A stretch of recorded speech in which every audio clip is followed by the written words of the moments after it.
আজ পয়লা শ্রাবণ। খোকন, আজ তোর জন্মদিন। তুই যখন জন্মেছিলি আমরা তখন যাদবপুরে, নতুন গড়ে ওঠা কলোনির টালির ঘরে। তোর স্কুল মাস্টার বাবা সেই হ্যারিকেনের আলো জ্বালা ঘরেই আনন্দে আর খুশিতে ঝলমলে হয়ে উঠেছিলেন। তুই আসার পর তোর নাম রেখেছিলেন সুকল্যাণ।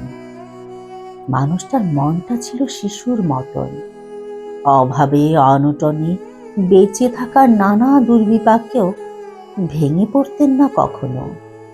সকলের ভালো চাইতেন মন থেকে। বলতেন, দেখো, একদিন এদেশের মানুষ ঠিক খুঁজে পাবে মুক্তির পথ। শোষণ থেকে মুক্তি, দারিদ্র্য থেকে মুক্তি, অশিক্ষা থেকে মুক্তি। আজ পয়লা শ্রাবণ। খোকন, আজ তোর জন্মদিন।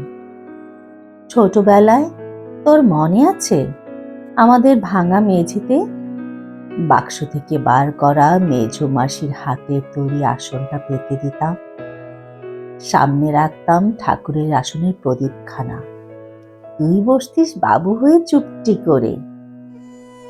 তোকে আমরা একে একে ধান দুটো মাথায় দিয়ে আশীর্বাদ করতাম। বাবা বলতেন, বড় হও, মানুষ হও। তোর বাবার সেই বন্ধু ঘোষ কাকা, তিনি বলতেন, বেঁচে বর্তে থাকো। তুই জিজ্ঞেস করতিস, মা, বর্তে মানে কি মা?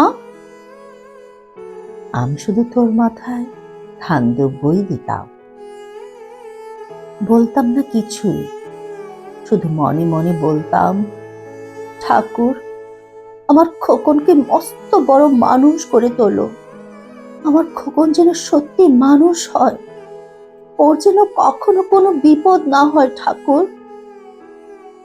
অভাবের সংসারে ওই একটা দিন, পয়লা শ্রাবণ, কষ্টের পয়সায় একটু বাড়তি দুধ নিতাম, পায়েস রান্না করে দিতাম তোকে। তুই খুব ভালোবাসতিস পায়েস খেতে। তোর বাবা বাস স্ট্যান্ডের দোকান থেকে নিয়ে আসতেন তোর প্রিয় মিষ্টি ছানার গজা। সামান্য স্কুল মাস্টারিতে কি বা আয় হতো, ঘরে বসে ছাত্র পড়িয়ে আসতো কিছু। দাও দাও অভাবের আগুনে সেই রসদ পড়তে সময় লাগতো না। তোর বাবার জামা সেলাই করতাম আর বারবার বলতাম, আসছে মাসে একটা জামা বানিয়ে নিও। উনি হেসে উঠে বলতেন, বাদ দাও তো, খোকন বড় হচ্ছে, ওর জন্য ভাবছি দুধ রাখতে হবে আরো আজকের। দুধে শক্তি বাড়ে, বুদ্ধি বাড়ে। শক্তি আর বুদ্ধি না হলে তোমার খোকন মস্ত বড় মানুষ হয়ে উঠবে কি করে? ভাবছি আরো দুটো টিউশনি নেব। ছাত্র পড়িয়ে পড়িয়ে মানুষটা দিনের শেষে ক্লান্ত হয়ে যেতেন।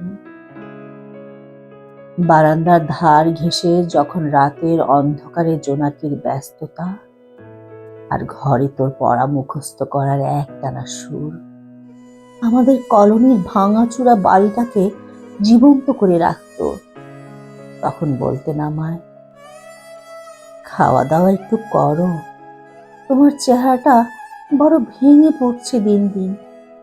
শাড়িটাও তো দেখছি বেশ ছিঁড়েছে। কালই আমি ফেরার পথে একটা শাড়ি নিয়ে আসবো, ধারেই আনবো।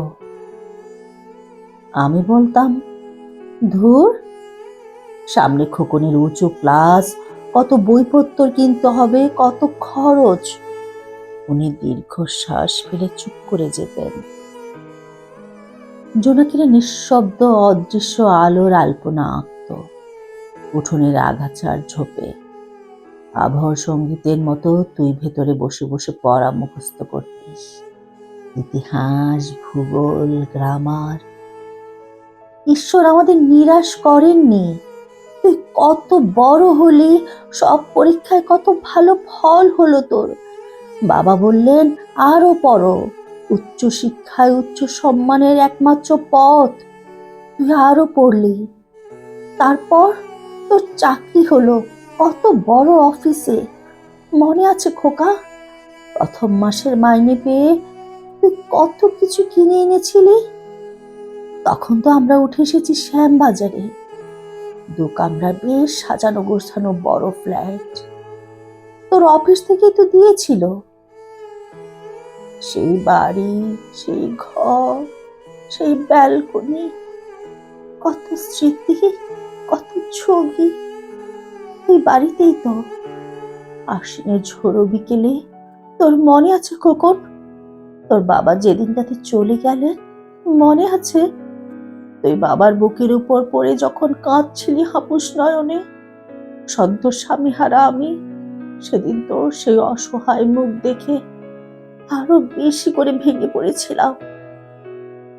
তোকে বুকে টেনে নিয়েছিলাম ছোটবেলার মতো, বলেছিলাম, কাঁদিস না খোকা, আমি তো আছি। আজ 1 শ্রাবণ। কলকাতা থেকে অনেক দূরে মফস্বলের এই বৃদ্ধাশ্রমে আমি একেবারে একা খোকন। তোকে বড় দেখতে ইচ্ছে করছে রে, তোকে, বৌমাকে আর ছোট্ট বিল্টুকে। তোরা এখন কত দূরে, সল্ট লেকের মার্বেল বসানো ঝকঝকে বাড়িতে। আজ তোর জন্মদিনে নিশ্চয় খুব বড় পার্টি হচ্ছে, তাই না রে খোকন? লোকজন, হইচই, খাওয়া দাওয়া। খুব ভালো, খুব ভালো। খোকন, আজ 1 শ্রাবণ। আমার বড় মনে পড়ছে যাদবপুরের ভাঙা ঘরে রাত্রে তুই আমার পাশে শুয়ে মাঝে মধ্যে হঠাৎ খুব ভয় পেয়ে জড়িয়ে ধরতিস আমাকে। আমি বলতাম, ভয় কি রে, আমি তো আছি, মা তো আছে খোকনের। যার মা থাকে তাকে কি ভূতে ধরে? তুই নিশ্চিন্ত হয়ে ঘুমিয়ে পড়তিস আমার বুক জুড়ে। তোর আধুনিক সংসারে এই বুড়িটার একটু ঠাঁই হলো না রে। প্রতিমাও তো মা, ওরও তো আছে আমার খোকনেরই মতো কোল আলো করা এক চাঁদের টুকরো। কিন্তু সময়ের কি আশ্চর্য পরিবর্তন। খোকন, তুই বোধহয় আর এখন পায়েস খাস না, তাই না রে? তুই জানিস না খোকন, আজ আমি সকালে পায়েস রান্না করেছি। হ্যাঁ, তোরই পাঠানো টাকায়। সারাদিন সে পায়েসের বাটি সামনে নিয়ে বসে আছি রে, এখানে, এই বৃদ্ধাশ্রমে, আমার একলা ঘরে, আর কেউ নেই। তুই একবার আসবি খোকন, একবার, শুধু একবার।